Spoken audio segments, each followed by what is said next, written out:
Hello students, welcome to ninth chemistry channel. आज हम करेंगे केमिकल बॉन्डिंग का नेक्स्ट लेक्चर। इसमें हम डिस्कस करेंगे improvements of valence bond theory. इस लेक्चर को डिस्कस करने से पहले मैं आपको बता दूं, आप इसका प्रीवियस लेक्चर जरूर देखिएगा, तभी आपको ये लेक्चर समझ में आएगा। और इसके नोट्स मैंने डिस्क्रिप्शन बॉक्स में दे दिए हैं कि आपको एग्जाम में कैसे अटेम्प्ट करना है इन क्वेश्चंस को, तो वो एक बार आप चेकआउट जरूर कर लेना। अब देखते हैं वैलेंस बॉन्ड थ्योरी की इम्प्रूवमेंट्स को। वैलेंस बॉन्ड थ्योरी के अकॉर्डिंग हमने बॉन्ड एनर्जी की वैल्यू को कैलकुलेट करा था। वो कितनी आई थी? 24 किलो जूल पर मोल, इतनी आई थी। लेकिन अब हमारी एक्सपेरिमेंटल वैल्यू कितनी थी बॉन्ड एनर्जी की? वो थी 458 किलो जूल पर मोल। अब देखो इन वैल्यूज में बहुत ज्यादा डिफरेंस है। इसका मतलब ये जो हमारी अजम्पशन है कि हमारे HA का इलेक्ट्रॉन जिसको हमने 1 माना था और HB का इलेक्ट्रॉन जिसको हमने 2 माना था, जरूरी नहीं है ये हमारे इलेक्ट्रॉन HA का HA के पास ही रहेगा और HB का HB के पास ही रहेगा। मतलब ये हमारे इलेक्ट्रॉन्स एक्सचेंज भी हो सकते हैं, क्योंकि जब हमारी बॉन्डिंग होगी हमारे इलेक्ट्रॉन्स तो लगातार मोशन कर रहे हैं, ठीक है। हमारे इलेक्ट्रॉन्स दोनों एटम्स के जब वो एटॉमिक ऑर्बिटल उसके ओवरलैप किए तो हमारे इलेक्ट्रॉन तो रैंडम मोशन जल्दी जल्दी से कर रहे हैं, ठीक है। तो हम ऐसे नहीं बोल सकते कि हमारा HA का इलेक्ट्रॉन HA के पास ही रहेगा और HB का HB के पास भी रहेगा। जब हमारी ओवरलैपिंग होगी इस टाइप से, ये इलेक्ट्रॉन हमारा इसके पास भी जा सकता है और इसका इलेक्ट्रॉन हमारा इसके पास भी जा सकता है।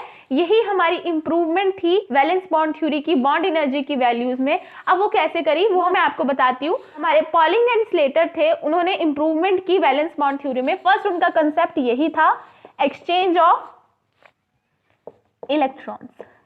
उन्होंने बोला हमने ये जो लेबलिंग करी है इलेक्ट्रॉन्स की कि इसका इलेक्ट्रॉन इसके पास, इसका इलेक्ट्रॉन इसके पास, ये बिल्कुल इनकरेक्ट है, क्योंकि हमारी वैल्यू से पता लग गया कि ये बिल्कुल इनकरेक्ट है हमारा कंसेप्ट।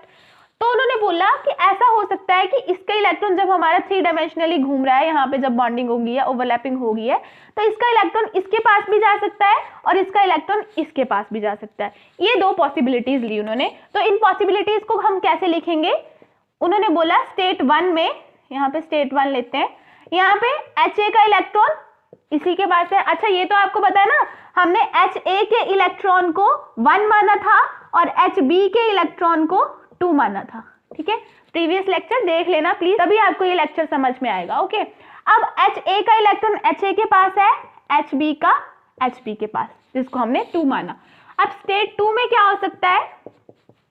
हमारा HA का इलेक्ट्रॉन जा सकता है HB के पास और HB का आ सकता है HA के पास। इस तरह से लिख सकते हैं, समझ रहे हो? ये हमारे इलेक्ट्रॉन्स है, ये HA का इलेक्ट्रॉन जिसको हमने 1 माना था और ये HB का इलेक्ट्रॉन जिसको हमने 2 माना था, ओके, समझ गए। अब ये इंटर कन्वर्ट भी हो सकते हैं, मतलब ये एक्सचेंज भी हो सकते हैं, क्योंकि ये लगातार इस तरह से मोशन कर रहे हैं, ठीक है। हो सकता है इसका इलेक्ट्रॉन इधर चले जाए और इसका इलेक्ट्रॉन इधर चले जाए, तो इसने 2 पॉसिबिलिटीज बता दी। अब इसका अगर हम वेव फंक्शन लिखेंगे, स्टेट 1 का वेव फंक्शन, इसलिए मैं यहाँ पे 1 लिख रही हूँ, तो हम कैसे लिख सकते हैं? यहाँ पे साई A और यहाँ पे 1 है तो 1, ऐसे लिखते थे हम, ठीक है।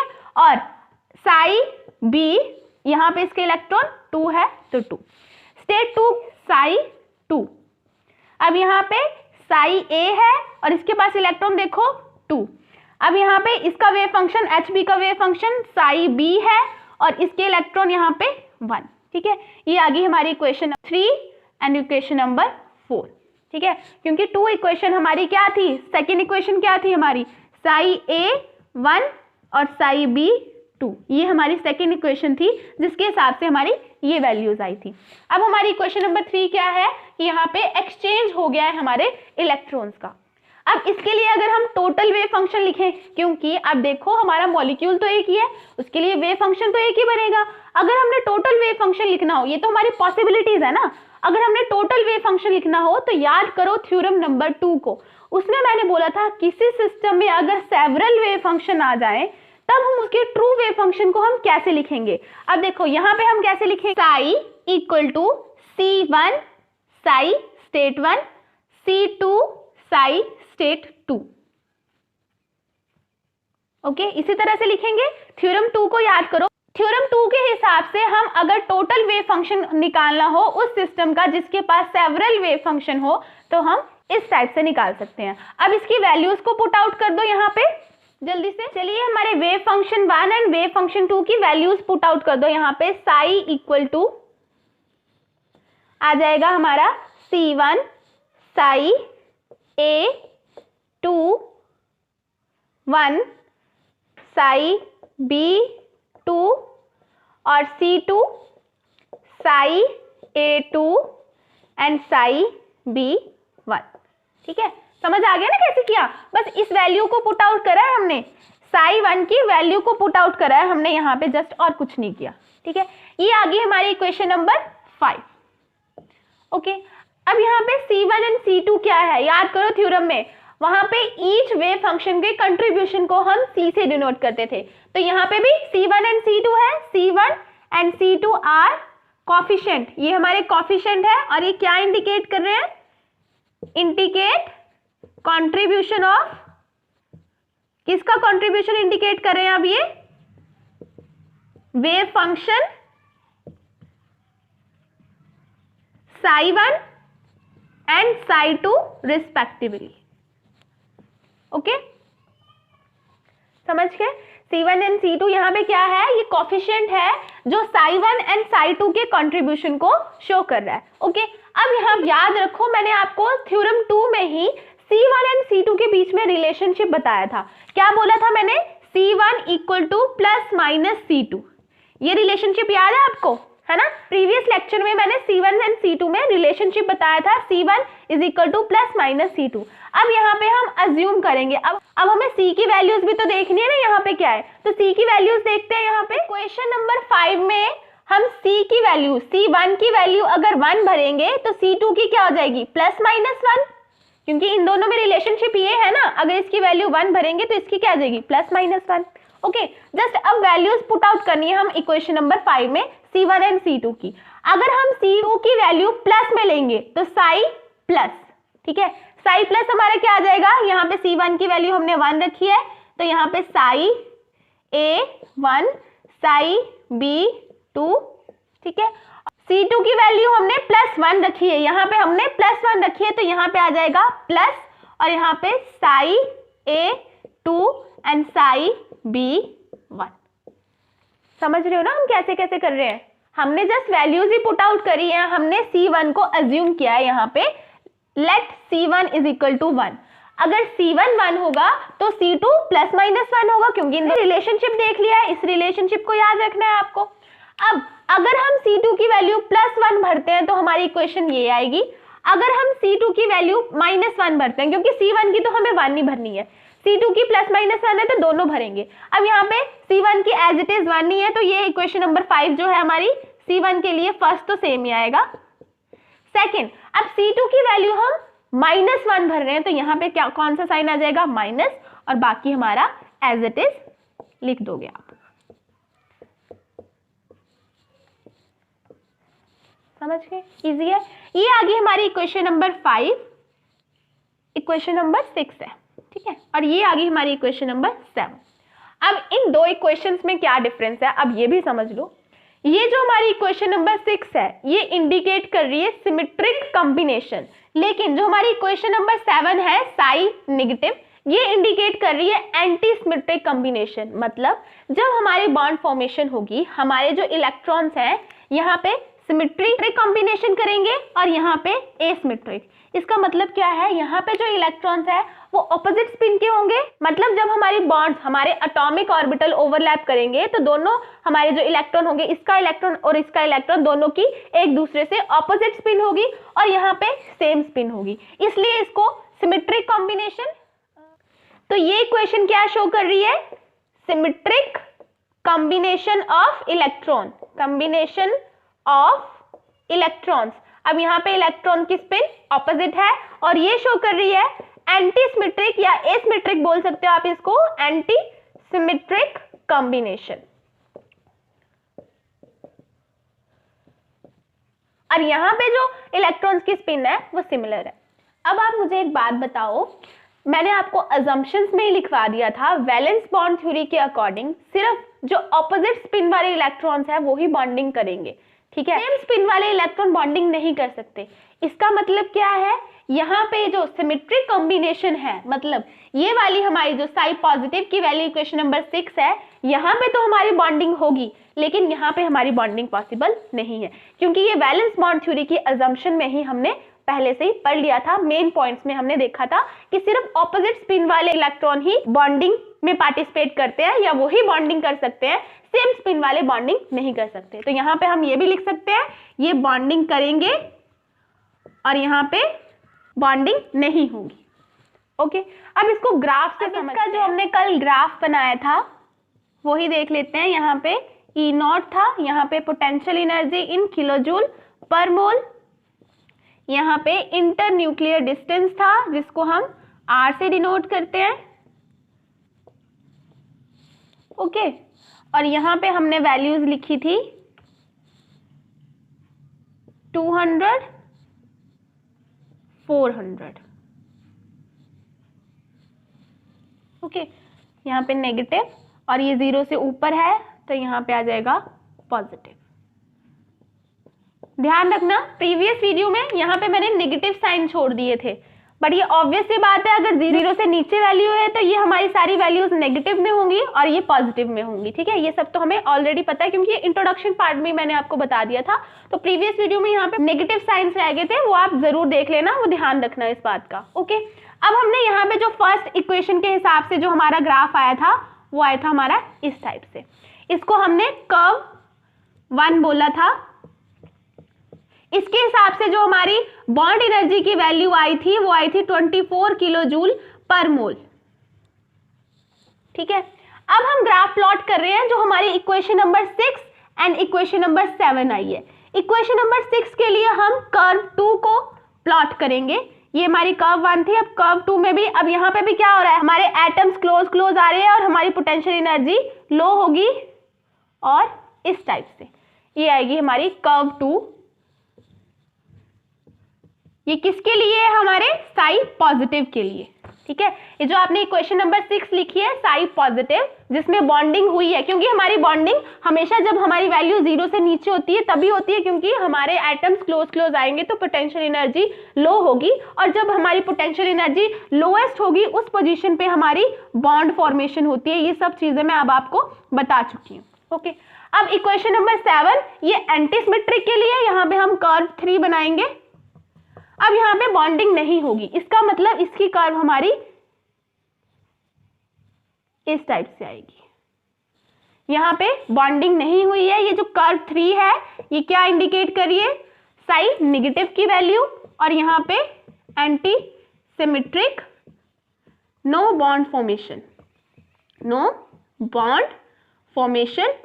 क्यों नहीं बॉन्ड फॉर्मेशन हुई, क्योंकि यहाँ पे इलेक्ट्रॉन सेम स्पिन के थे और यहाँ पे इलेक्ट्रॉन ऑपोजिट स्पिन के थे, इसकी वजह से ये सिमेट्रिक कॉम्बिनेशन है, उसकी वजह से यहाँ पे बॉन्ड फॉर्मेशन होगी। और ग्राफ से भी पता लग गया पोटेंशियल एनर्जी की वैल्यू से यहाँ पे बॉन्ड फॉर्मेशन होगी, यहाँ पे बॉन्ड फॉर्मेशन नहीं होगी, क्योंकि इससे ऊपर जब हम जाते हैं तो हमारी रिपल्शन स्टार्ट हो जाती है। तो यहाँ पे तो हमारी रिपल्शन बहुत ज्यादा है, यहाँ पे तो बॉन्डिंग हो ही नहीं सकती। अब उन्होंने इस ग्राफ से इक्वेशन नंबर 6 से जब उन्होंने साई पॉजिटिव की वैल्यू से इस इक्वेशन से जब बॉन्ड एनर्जी की वैल्यू कैलकुलेट करी, अब इससे इन्होंने ग्राफ बनाया और यहां से उन्होंने बॉन्ड एनर्जी की वैल्यू कैलकुलेट करी इस इक्वेशन से, वो हमारी आई 303 किलो जूल पर मोल।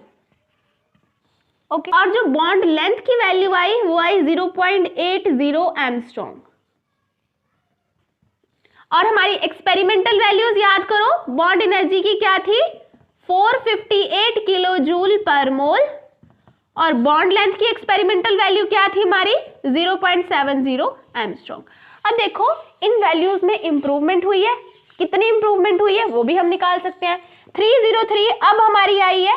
ओके, पहले कितनी थी हमारी 24 किलो जूल पर मोल, इतनी थी। अब इसको इससे माइनस करो, 279 किलो जूल पर मोल की हमारी जो एनर्जी है वो ज्यादा हुई है, और इस एनर्जी को हम एक्सचेंज एनर्जी बोलते हैं। एक्सचेंज एनर्जी, एक्सचेंज एनर्जी कुछ नहीं है, बस इन दोनों के डिफरेंस को एक्सचेंज एनर्जी बोलते हैं, एक्सचेंज एनर्जी। अब देखो हमारी पोटेंशियल एनर्जी की वैल्यू डिक्रीज हुई है, तभी तो हमारी बॉन्ड एनर्जी की वैल्यू में फर्क पड़ा है, ओके, एक्सचेंज एनर्जी कुछ नहीं है, जो हमारी पहले वैल्यू थी और जो हमारी अब आई है बॉन्ड एनर्जी की वैल्यू, उन दोनों में जो डिफरेंस है, पोटेंशियल एनर्जी में भी डिफरेंस बोल सकते हो, क्योंकि पोटेंशियल एनर्जी की डिफरेंस होने की वजह से ही हमारी बॉन्ड एनर्जी की वैल्यूज में डिफरेंस आया है, इसी को हम एक्सचेंज एनर्जी बोलते हैं। समझ गए? अब देखो यहाँ पे हमारी जो एक्सपेरिमेंटल वैल्यू है 458 किलो जूल पर मोल, हमारी बॉन्ड एनर्जी की वैल्यू इससे थोड़ी क्लोज है। ठीक है, इंप्रूवमेंट हुई यहाँ पे। ये इंप्रूवमेंट किसकी वजह से हुई? उन्होंने कंसेप्ट लगाया एक्सचेंज ऑफ इलेक्ट्रॉन, हमारे इलेक्ट्रॉन एक्सचेंज हो सकते हैं, उसकी वजह से यहाँ पे हमारी बॉन्ड एनर्जी की वैल्यूज में इंप्रूवमेंट हुई। अब हमारी सेकेंड इंप्रूवमेंट है स्क्रीनिंग इफेक्ट ऑफ इलेक्ट्रॉन्स।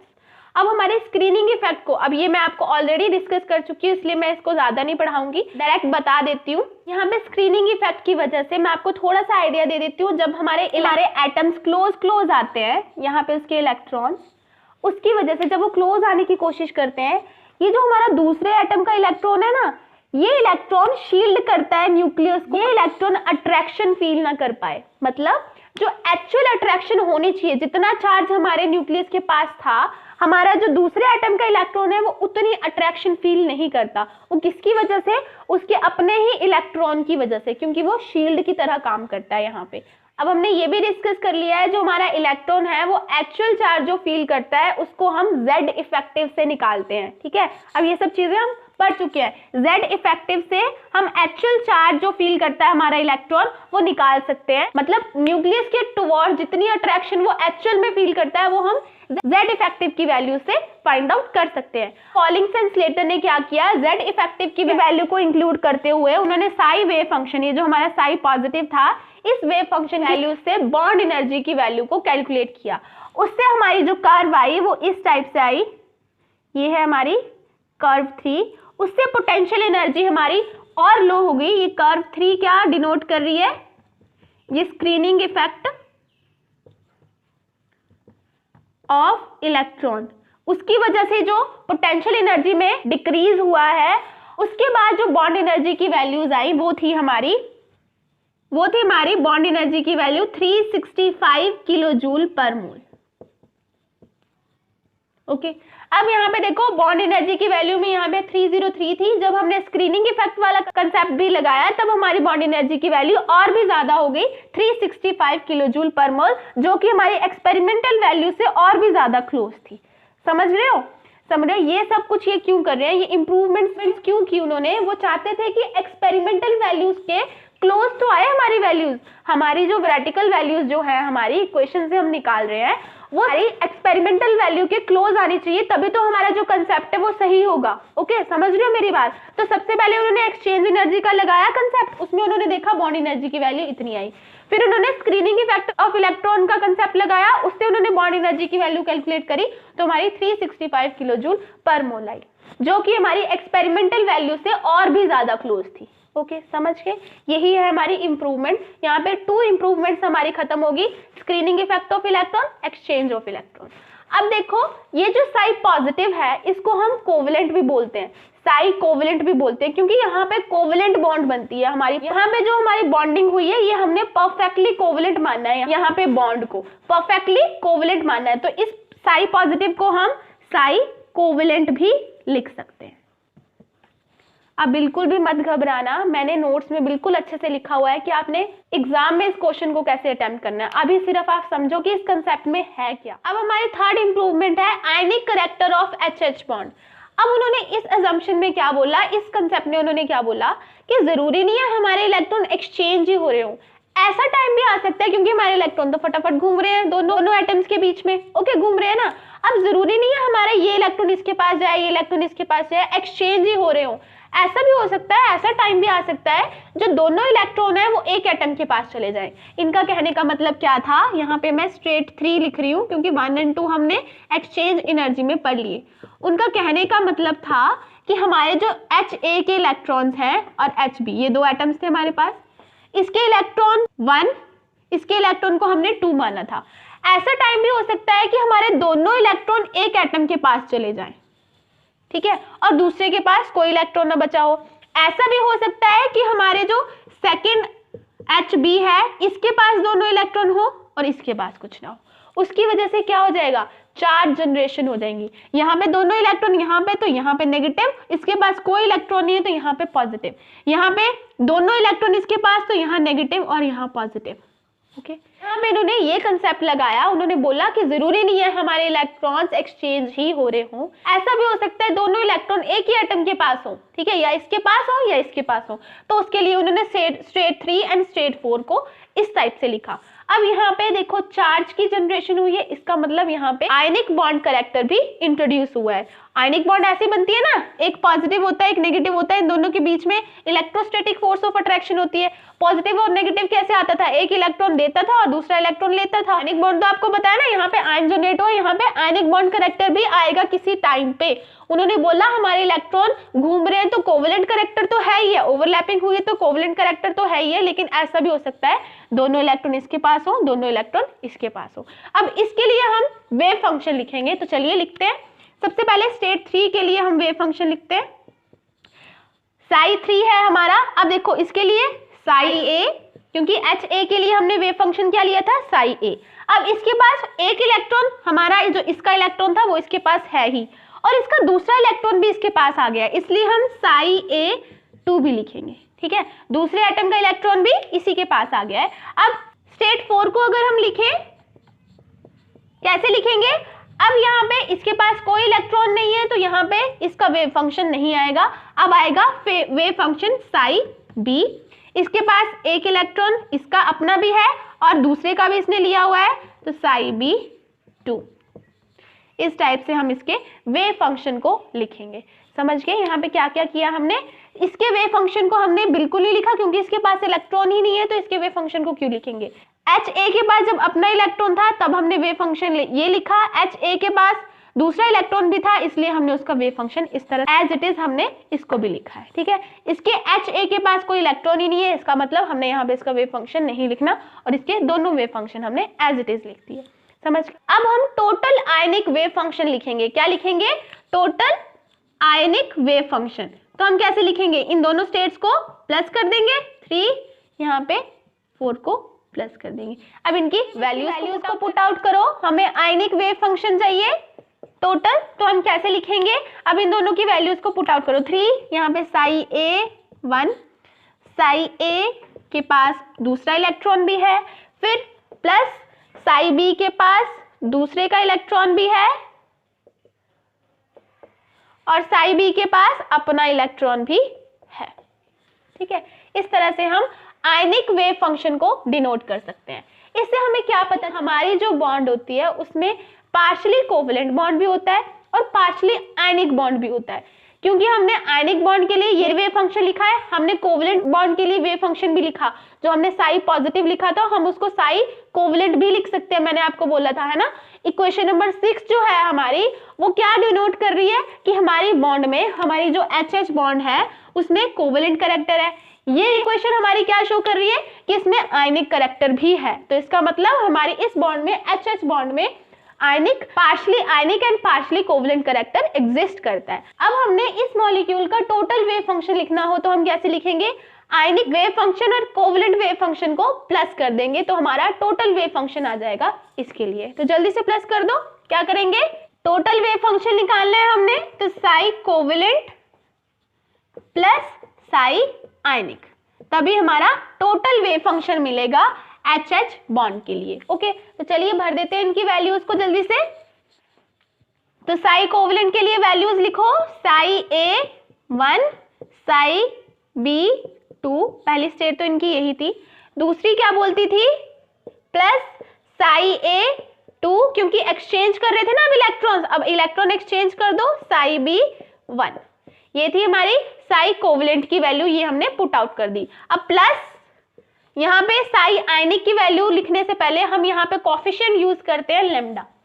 अब ये क्या है, ये हमारा आयनिक कंट्रीब्यूशन को शो कर रहा है। ये कोफिशिएंट हमारा, ये जो हमारा लैम्डा है ये शो कर रहा है, ये हमारा कोफिशिएंट है, indicate contribution of ionic character, contribution of ionic wave function, ionic wave function, ठीक है। आयनिक वेव फंक्शन के कंट्रीब्यूशन को यहाँ पे ये लैम्डा बताता है। अब ये पूरी वैल्यू यहाँ पे पुट आउट कर दो, ये हमारी इक्वेशन आ जाएगी साई A1 साई A2 फिर Sai B1 and Sai B2। ठीक है, समझ गए। ये जो हमारी इक्वेशन आई है इक्वेशन नंबर 7। अब इस इक्वेशन से उन्होंने बॉन्ड एनर्जी की वैल्यू को कैलकुलेट किया। अब सबसे पहले इसका ग्राफ ड्रॉ करते हैं। ये ग्राफ जल्दी से ड्रॉ कर लेते हैं।